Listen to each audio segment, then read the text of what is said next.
Hi, everyone. Welcome to Journey into Ayurveda. I'm Kate, and I'm joined with Ashwini, and we have another special guest. Sara is joining us for episode 12. Thanks for joining. We're continuing with our mini-series conversations with classmates.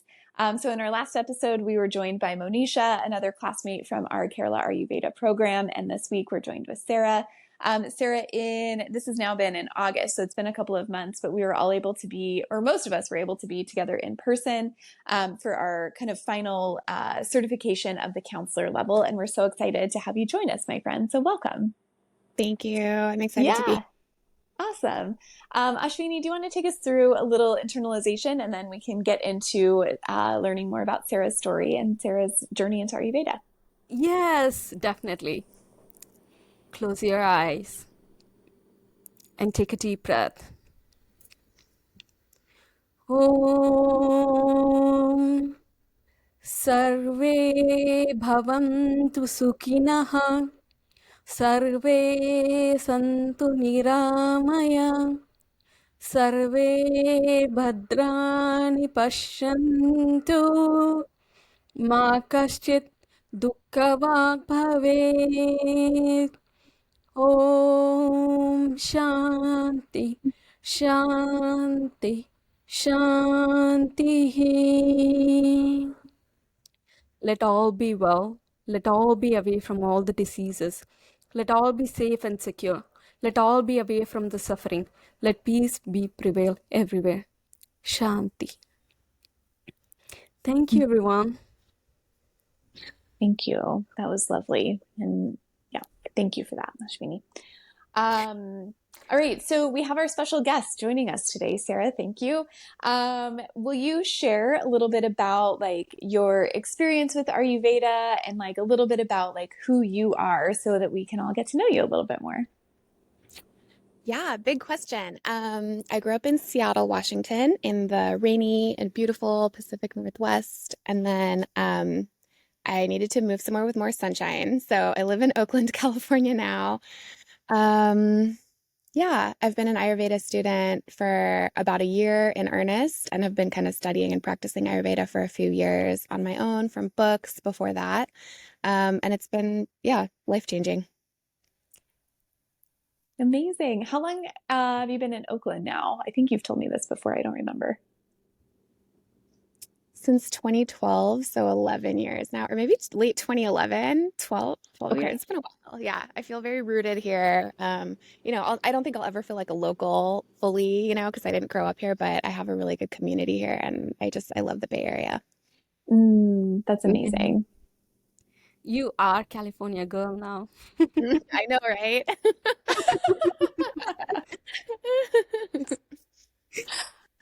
How do you feel about being a counselor? How, after graduating as an Ayurvedic counselor, how do you feel now? I feel like I want to continue my education. Mm. Yeah, I don't fully feel equipped, I think, probably some imposter syndrome to Mm. be guiding people who are experiencing disease states, even early disease states, and I think most people who seek Ayurveda are experiencing some sort of disease state. But I do think that counseling is really powerful, and the more I learn, I think the more I'm kind of like, oh yeah, the basics are really, really powerful and can create so much change in a person's life. So I think even stopping at counselor, there's a lot of value and a lot of good you can offer the world with those skills. But I'm definitely like, I need to learn more. I want to learn more. So I'm excited to keep studying. Yeah, that's wonderful. Yeah, and I think relatable too. It's like this. I remember when I did my 200-hour yoga teacher training being like, I can actually teach yoga now. And then I did my 300-hour like a couple of years later, and it's kind of been a similar process for me with Ayurveda of like, okay, I got like a tiny little taste of yoga or got like a tiny little taste of Ayurveda, but there's like an ocean of never-ending ocean of just information to dive into in both of those. So I think that's very relatable. Yeah, especially when uh, people like how they came from Gurukula tradition, they were Mm. learning all this for like years and probably decades and decades. We just learned it for a year. So we have a Mm. lot more to go for sure. Yeah, Yeah. that's a really good point. I mean, I think there's something valuable about like recognizing that you have a lot to offer other people without needing to be an expert or like fully feeling like you're an expert. Mm. You know, there's a couple different practitioners, Ayurveda practitioners that I see, but the first one that I saw, I always think about this. She was telling me stories about her own journey and told me that one of her friends who is South Asian and like kind of grew up with Ayurveda and is an Ayurvedic doctor, is really rooted in the tradition, told her, you know, you're kind of lucky in the so-called West because everyone is doing everything wrong. Like the way we live is like so, you know, is really like unbalanced and is creating disease. So you have to do less to make such a big change in someone's life. Like people who are already practicing Ayurveda, you really need a lot of knowledge to intervene and, you know, bring some balance into their life. But someone who has never experienced this and is living really out of sync with their own body's rhythms and the rhythms of nature, just telling them something small like eat at the same time every day is like, you don't have to do as much to get a really big impact. So I try to like think about that too. Yeah, Yeah, I love that perspective. that's definitely true. Eating Hmm. on time definitely changed my vata like nothing Yes. else did. Yeah, that's huge for Vada. So helpful. Yeah. Sarah, you shared a little bit about like living in Oakland, but will you talk a little bit about like some of your hobbies and your passions and things like that that you do kind of outside of Ayurveda or that you maybe blend in with your Ayurvedic lifestyle? Yeah. I love reading. I'm a big reader. I love new ideas. So I get excited about philosophy, spirituality. I love cooking, all of the arts, and taking walks and hikes with my dog, and just like spending time with my family, and my loved ones. Professionally, I have a lifelong commitment to social justice. So I've been working, I would say I had like a 10-year long career in the reproductive justice movement, kind of working for access to reproductive health care for everyone and just for everyone, especially downtrodden people, to have what we need to just live our lives and be free and thrive. So I'm kind of recovering from the fast pace of that type of work and the intensity of that type of work and figuring out how to kind of bring that together with my Ayurvedic practice. I love that. I worked not in repo justice, but the criminal justice system for a number of years, and very similar to you, just needing, like, wanting to help create massive change in that system and like abolish those types of systems that cause just so much harm. But it's incredibly challenging to like continue to work in such a fast-paced, stressed out environment. So I'm kind of like you. I want to like somehow bridge those at some point and figure out how I can unite them, because I think there is a reason that I ended up working in that system for so long. Mhm. Yeah. So, based on your Ayurvedic education so far, sorry, based on your Ayurvedic education so far, what are the three best things that you have changed in your life as a result of learning Ayurveda, and what difference has it have you been experiencing because of it? I love this question. Yeah, I mean, the first one is just feeling really good all the time. Like my baseline is just feeling really good in my body and my mind and my spirit. And honestly, I used to just feel like crap all the time without really knowing it. So now I feel light, well rested, calm. I have way more resources to deal with whatever stresses the world inevitably throws at me. Um, and before, yeah, I just kind of felt crappy all the time because I was like pushing myself so hard and I didn't know how to take care of myself. I just didn't know. I thought I was, but I was, you know, I didn't know. And also because this is my baseline now, I'm way better at recognizing when I'm like coming out of balance because it's really obvious. I'm like, woo, okay, like I need to do something to help myself. So just feeling good is the first one. That's like just such a gift. And then the second one is like a sense of time and the importance of natural cycles. Mm. So our teacher, Dr. J, is kind of always saying that everything in nature follows this cyclical rhythm, and that's also true of the body, right? So there's the seasons, there's the cycle of the day. In the body, there's your breath, your heartbeat, your menstrual cycle. Everything is these cyclical rhythms. But I think the way kind of most people live now in wealthy countries, especially, we don't really live that way. So really the biggest change for me was just to start doing things more cyclically, which I mentioned earlier, but just eating at the same time every day. I mean, that was huge. Like I didn't do that before. It's way harder than it sounds. But I used to just live really chaotically. Like I would just kind of eat whenever, sleep whenever. I thought it was fine as long as I was eating things that were healthy or, getting enough hours of sleep. So I was thinking about it in a very like mechanistic way and not in this kind of cyclical, natural way. So now my days have a rhythm and it's the rhythm of my body and the rhythm of nature. It's incredibly grounding. So that's the second one. And then the third one is just feeling more connected to the living world around me, to the cosmos and to the elements. So, Ayurveda is it's like a way of living, right? Like there's stuff you can do. You can eat this at this time and do these things, but it's also offering a worldview, like a different way of being and understanding the world around us. We are nature. So every breath I take was created by the trees around me. The being interconnected thing is very literal. It's not a woo-woo idea. It's like very concrete.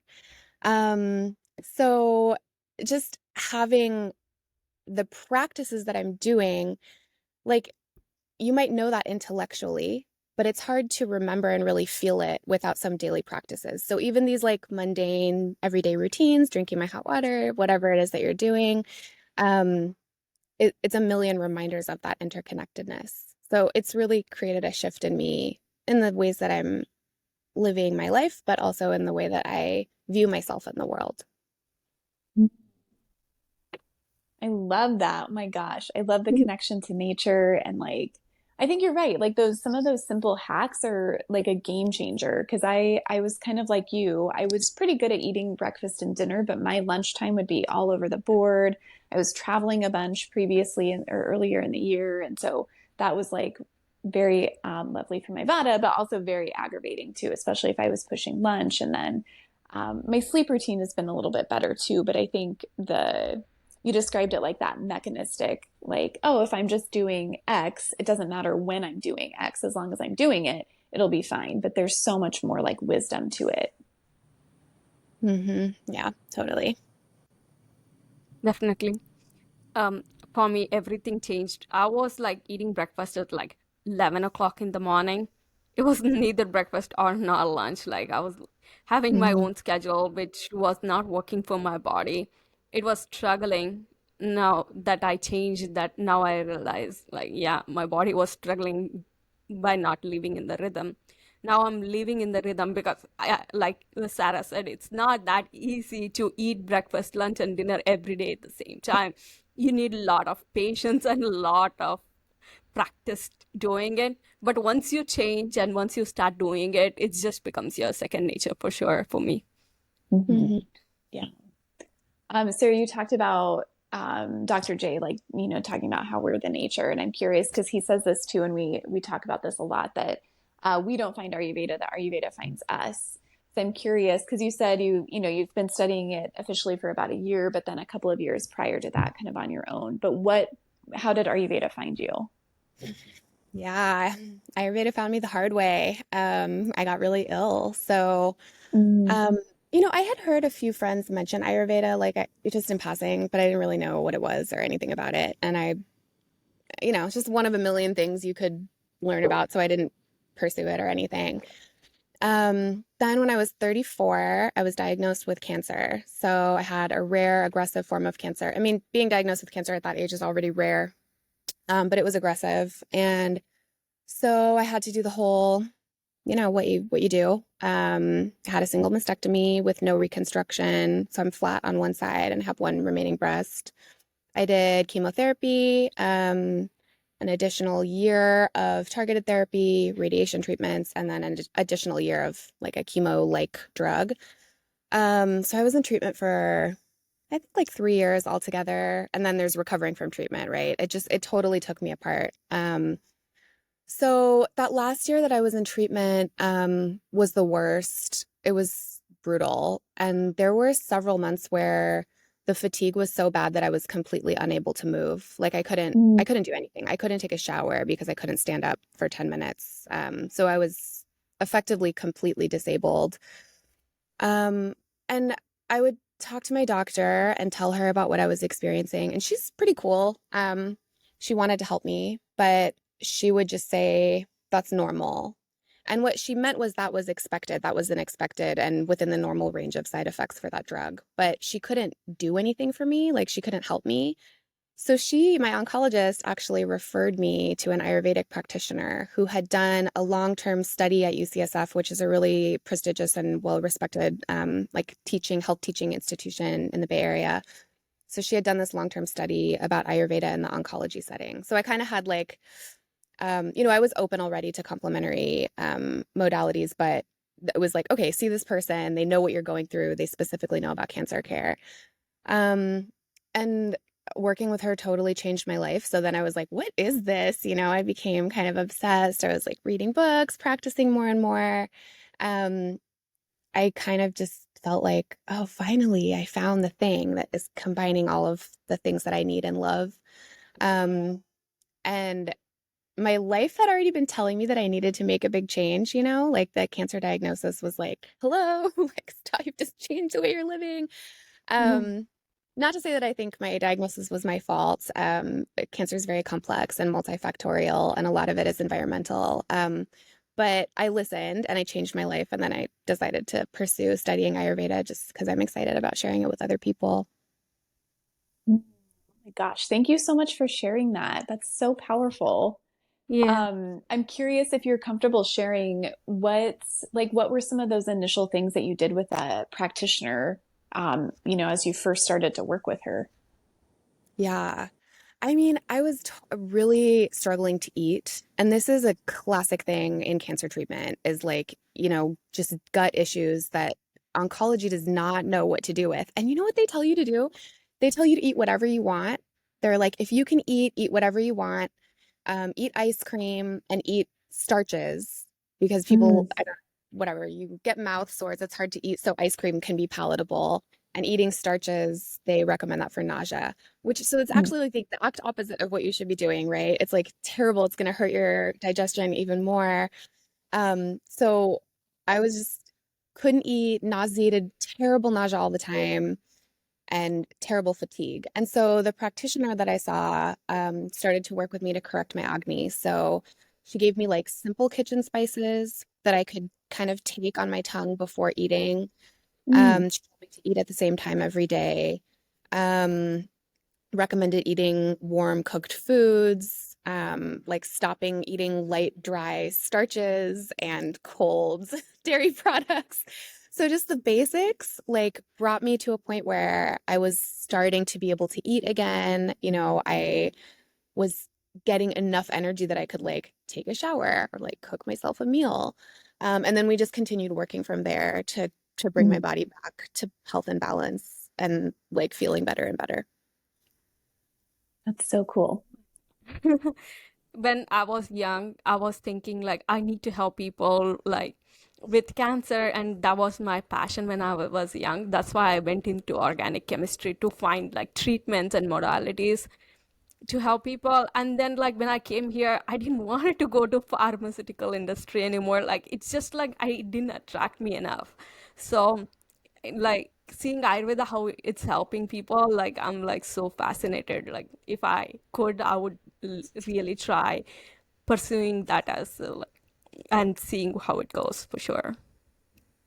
That's so beautiful. I mean, I think there's so many different opinions about cancer care, and I understand if people like decline treatment, whatever. Everyone has to make those hard choices for themselves. But I do think there will probably continue to be a place and a role for things like chemotherapy. I mean, I do think that it saved my life. Like the position that I was in, Ayurveda couldn't help me at that moment with that specific, Yeah. like quickly growing tumor. But maybe Ayurveda could have prevented me from getting to that point in the first place. And I think globally, Ayurveda could help us to live differently as a collective so that we're not like poisoning our environment and creating diseases that we then have to use pharmaceuticals to remedy. So I think we need both, but I have more hope and faith in Ayurveda as like a holistic, a bigger solution than just like, treating the tumor with these like terrible drugs. Yeah. For emergency, definitely modern medicine is the solution we have right now. But yeah, preventative care is what really excites me. Yeah. Yeah, I love that. So Sarah, we talk, Ashwini and I have done this where we like guess each other's Prakruti and this idea of like what our constitution is. So I'm curious, are you comfortable sharing what your Prakruti is? Or Ashwini, do you want to take a guess at what it is? Like, I'd love to just like share a little bit more about the Prakruti and like for people that don't remember, if we haven't said it enough, like the Prakruti is set at conception, and it's this kind of like percentage of each dosha that each of us has. That's like our natural balanced state with the different proportions of the three different doshas. Yeah. So I'll throw that to you guys. What do you want to do?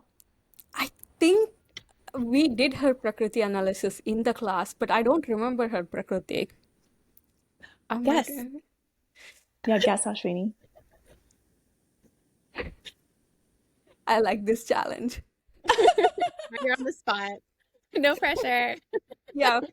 My husband puts me on the spot all the time. Guess their Prakruti. Please. I just graduated.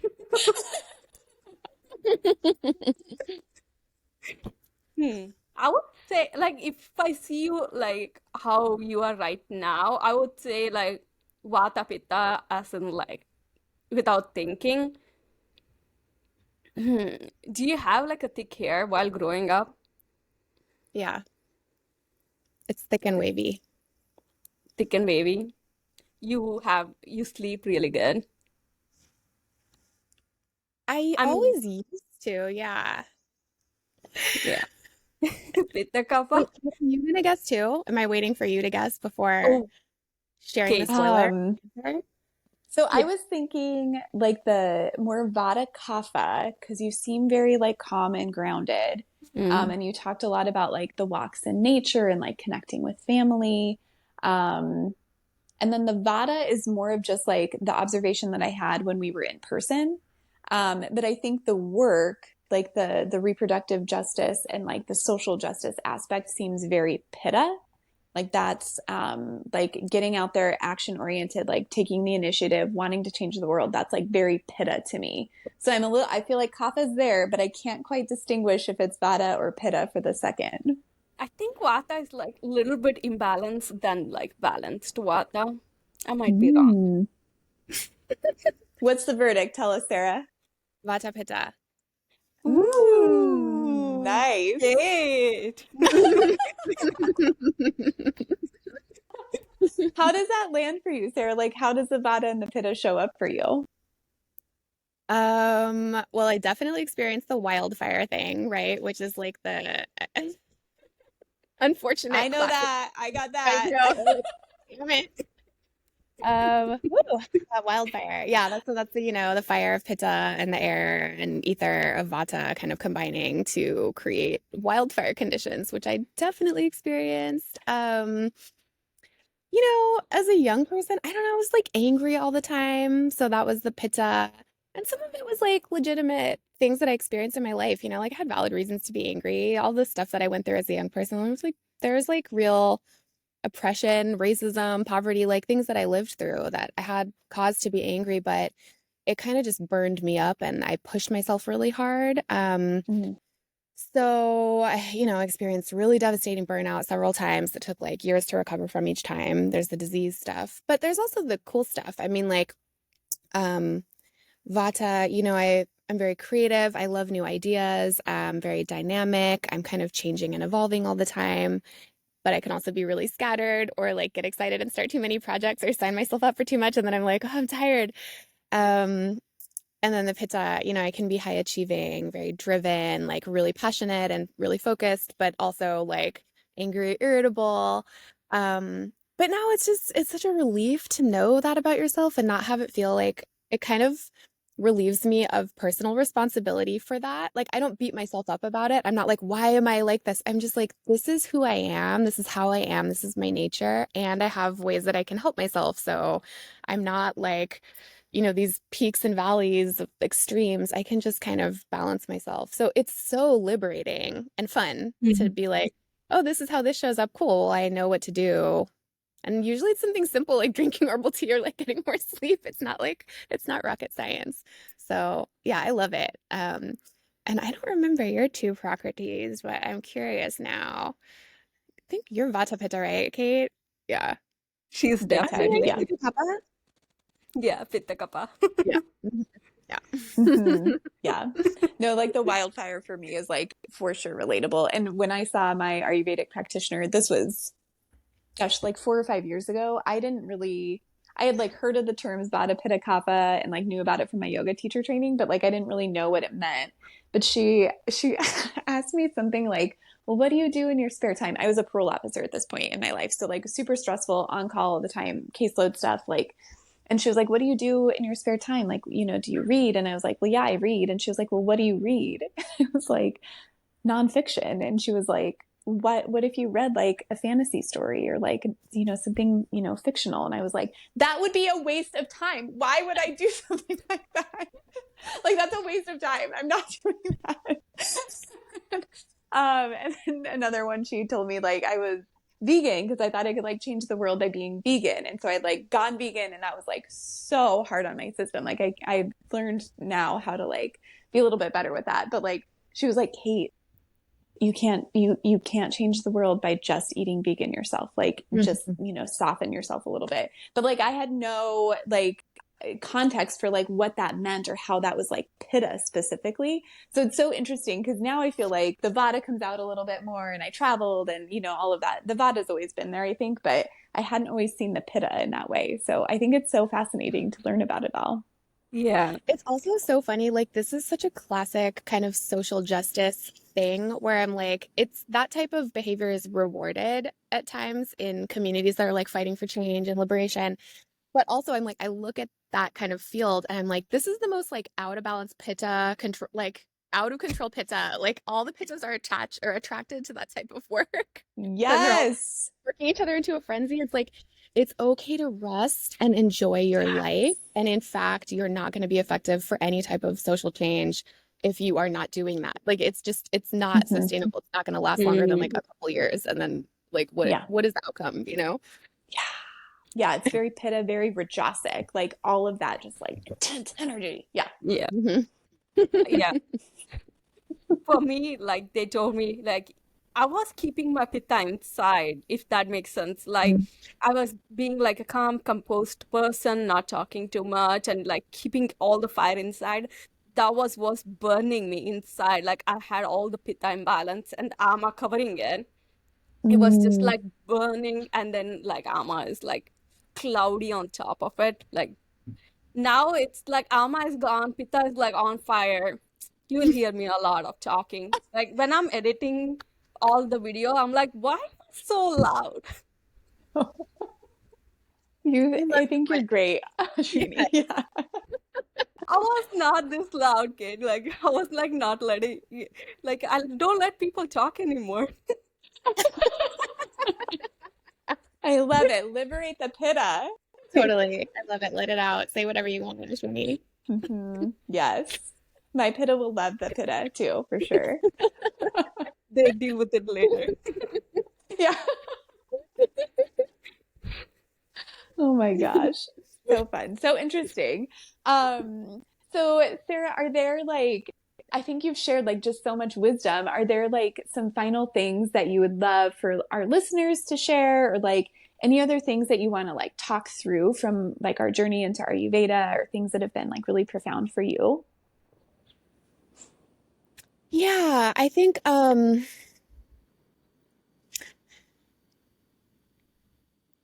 there's something about just doing less. And this is something that I learned from my cancer experience that I'm also learning from Ayurveda. So you all sent some questions over in advance, right? So I could kind of like see what you were going to ask. And one of them was about work-life balance and, balancing Ayurveda and all of that. And thinking about that, this is the question. I think like part of the problem with work-life balance, this conversation we're kind of collectively having about that, is that we're not we're not like letting go of anything. Like we want to balance doing all of the things, and it's not possible. Like we each have a finite amount of energy and capability to do things, which isn't bad. That's beautiful because that can help us choose what is really important. You know, what am I going to use my precious like moments in this incarnation, my precious energy for?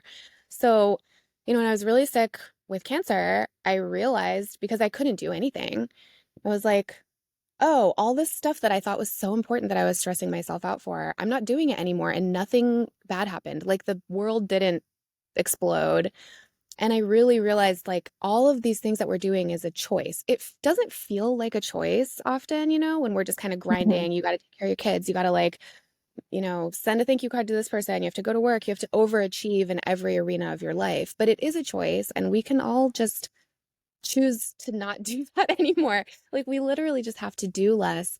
And I think that's why like Ayurveda can seem like a lot, you know, or it can seem like really hard. And it is hard when you're first starting or, you know, it's challenging. Like I have to do all these things every morning. I have to cook every day. Like how are you supposed to do that and live a normal life?